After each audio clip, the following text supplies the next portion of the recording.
નમસ્કાર, આપ જોઈ રહ્યા છો ઇન્ડિયા ન્યૂઝ ગુજરાત અને હું છું આપની સાથે હિના।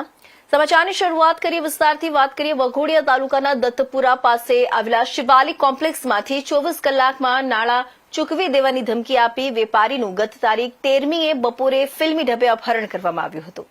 જોકે વાઘોડિયા પોલીસે ગણતરીના કલાકોમાં ટેકનિકલ સર્વેલન્સની મદદથી લીંબડી ખાતે દરોડો પાડી વેપારીને અપહરણકર્તાઓના ચુંગાલમાંથી હેમખેમ છોડાવ્યો હતો।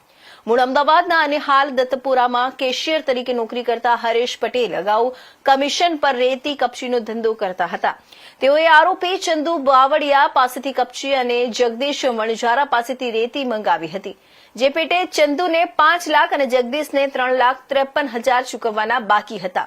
આ નાણાંની અવારનવાર ઉઘરાણીથી કંટાળી હરેશ અમદાવાદ છોડી વાઘોડિયા આવી ગયા હતા।